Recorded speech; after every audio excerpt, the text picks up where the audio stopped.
Good morning if it's morning, good afternoon if it's afternoon, good evening if it's evening.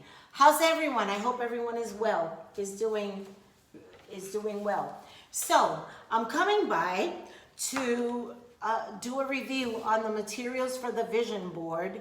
I am not going to put the vision board together on this video because I don't want it to be an hour-long video. I mean, it's not going to be an hour-long process, but I know me, and I'll probably have some things to say, and I don't want to make the video too long. So I figured let's go over the materials that you can use. No need to have everything. If you're going to do a vision board of this type, or you're going to use a poster board, just use the poster board. Forget the other pieces.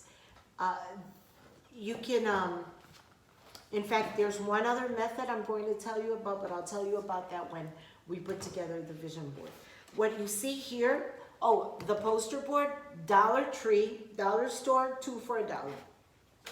So if your child, also, if you have children and they have projects or whatever, that they don't need the stiff kind of poster board, go for this, 2 for $1. Can't beat the price, and they had other colors. The borders, I put a border on there because I like fancy, but you don't have to get that fancy. You can create your own border or not do a border at all. Got it at the dollar store. There's 6 on here for $1. I also got these, what they call these poster stickers, Starburst. They're 15 Starburst for $1. And I thought, these would make cool, like, speech bubble type things to put impactful words here and there. So we'll see how that turns out. And then magazines. Let me finish with the methods. You can do a journal. You can do a vision journal. Frankly, my thing with the vision journal is you can start it and then continue to build on it. So you can do that. The only thing is that you're not going to see it at a glance. You'll have to make the concerted effort to every day open your journal and just look at what you have. And if you want to jot down anything that comes to mind or whatever, or just look at what's in there and put it down, that's good. What's important about this is to not use a wire, a journal bound with wire or put together with wire, because those pages, you're going to add to those pages. And as you stick things, pages get heavier, and what's going to happen is that they are going to tear out if you use a notebook that's wired. You can use like a regular Scholastic notebook. You know those the traditional black and white ones that now they come in blue and yellow and red and whatever. You could use that for a journal. They're sewn together like this, much like this is sewn together, so that the pages are not going to fall off. If you want to get fancy, now remember the thing with this is if you tear out a page from here, the other side of that page is going to fall off also. But if you want to get this fancy, I got this at Ross, at Ross's, R-O-S-S, for $4.99. But why did I get it? Because I love sparkle, and this was so pretty, and it has the Serenity prayer on it. So I really loved it with the pink and the gold and the pink topaz. So I like that. You can also do a box where you can put your little cutouts of words that inspire you, things that represent what you want to be, what you want to have, where you want to go and all that. But see, here's the thing. This is not my favorite method, only because it depends on what your approach is. If your approach is, I'm going to put this in here and I'm going to let the universe take care of it, even though I don't remember what I put in there. knock yourself out, because see, part of a lot of this is your belief, right? Your belief and your certainty that whatever you're doing is working. That's part of a large part of the process. I have one, but I don't look at it. I have a vision board that I did by contrast, I have a vision board that I made in 2008, 2007 or 8. And let me tell you that except for one thing on there, I'm not going to tell you because it's a moot point right now. It has something to do with Oprah and my dissertation or whatever. And she doesn't even have that show anymore. So, hey, I had on there a peaceful place to write. I got that. I had in there a first class trip to Europe. I got that twice. I had on there, what else did I have on there that came true? There were several things on there. Oh, a refrigerator. I was enamored with this nice stainless steel refrigerator with the bottom freezer and the finish that is still, you can still stick magnets on it or whatever. I got that. So I can't complain.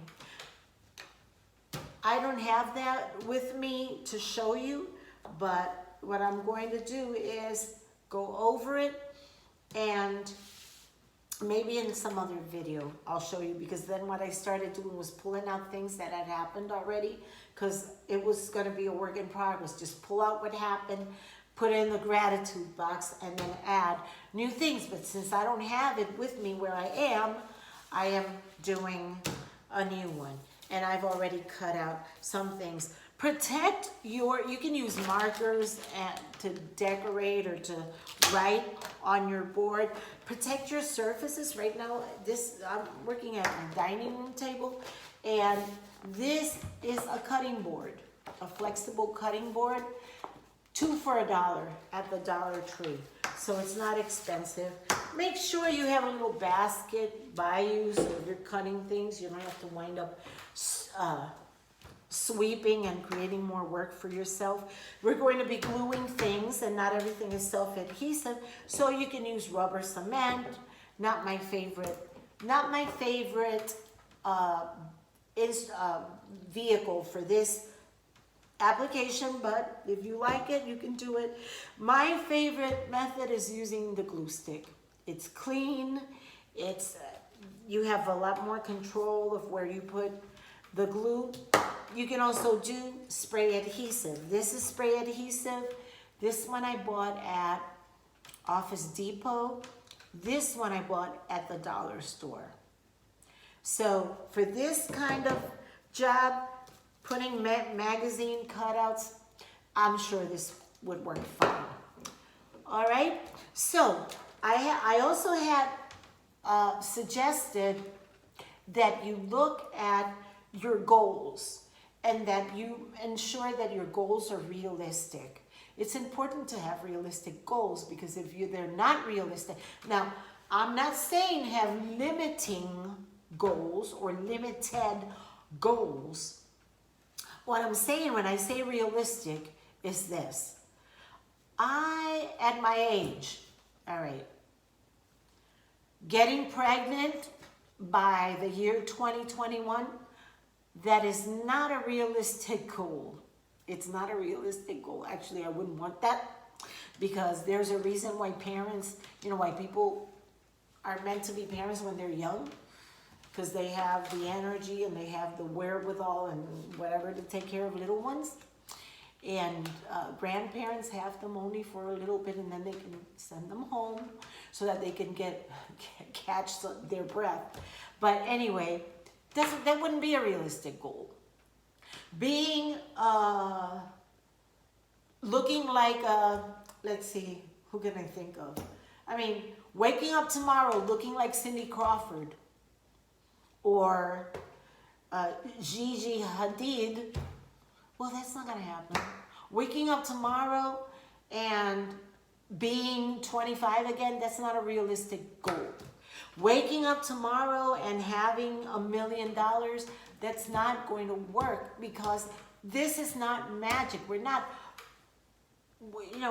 dealing with a cauldron and frogs' feet and legs and whatever, and witches' toes and whatever. This is not magic. This requires certain steps, requires action. It requires deliberate, to be deliberate about what you want and how you're going to get there. It requires starting with the end in mind. So what is it where do I want to wind up? Okay, how do I get there? You can be a millionaire if you want, but are you willing to do the work? Because it's going to take work, whether you get into real estate, or even for people who want to win the lottery, you've got to buy the lottery and then you've got to check it, right? There's some action. I'm not saying put the lottery on there, but who wouldn't want to win the lottery, right? I know that's in the back of a lot of people's minds because people's number one desire is to be financially independent, to have no debts, to have money to do the things that they want to do. And so even I have this here, and I say even I don't know why, because I'm not a millionaire or anything like that. But I know that I'm starting, I'm writing, I'm putting in work in different ways, and I'm not getting paid yet. But that's something that I would like. I would like to, at my age, be financially independent and be able to do what I want to do, help who I want to help, have that freedom, financial freedom that a lot of people dream of. For those goals, when you write those goals, get a fancy pen if you're into that. If you're not into fancy pens, then get a pen that writes smoothly so that you don't have to interrupt your train of thought, because now you have to get another pen because the one you have is not working. I've got to tell you a short story about these pens. I think I've shown you all the materials that you could use. You don't have to use all of them. But, okay, so this pen I bought. I like particular pens. I like unique pens. This one, you see how it sparkles? Because if you know me, anybody who knows me knows that I love sparkle. You know those little shoes that little kids have that sparkle and light up? If they had them for adults, I'd probably be wearing them too. So I bought this when I published my book, The Little Box of Truth, because it's the story about flowers in a garden who start an argument with each other over who's more important than the rest. And they find out at the end of the story that everyone's unique and special. And it's the truth that's in your heart, right? No one is better than anyone else. Then this one, the story on this pen, and I'll show you, it's like a rose gold. It's like a rose gold, and it has a diamond at the top. It's like a solitaire. So around Christmas, I went to Hallmark to buy some cards and a couple of gifts for some people. And when I was about to check out, I saw these pens. They were in a little plastic box, nice looking pen, and I thought, oh my gosh, I want that. I want that. I should get that for myself. And then I told myself, Marie, you're here to buy for other people. So leave the pen there. If it's supposed to be for you, let the universe deliver it to you. I thought, well, you know what? I'll take that risk. If it's meant to be mine, it'll be mine. So, fast forward a couple of months, and my birthday rolls around. A week goes by, and at the end of the week, I receive a package from my dear friend, Rita. And she sent me a card, and she sent me some beautiful earrings and some other things. But in that package was, when I saw the pen, I was like, oh, my pen, the pen, the universe delivered. So talk about manifesting. Wow, that was so cool. That was so cool. Not, you know, but it's, I call them little winks from heaven. So that's it. That's what I wanted to come by and do. See, if I had put together the vision board, we'd have been here for an hour. It's been almost 16 minutes, but not quite. Let me see if I could make it under. Take care. God bless you. Thank you for watching. Please comment, share, and subscribe so that you don't miss any videos coming up. If you have issues that you want my take on, write me. I'll use a pseudonym so that we can share the situation with everybody and what my opinion or my advice is. You don't have to take it. Remember, it's your responsibility, and it's no substitute for medical or mental health care. However, I would love to hear from you. Tell me about your experiences with manifesting things that you've wanted in this life. Other than that, have a great rest of the week. Love you all. Thank you for spending this time with me. Thank you for not letting me die with my music in me. God bless you. Love you all. Ciao.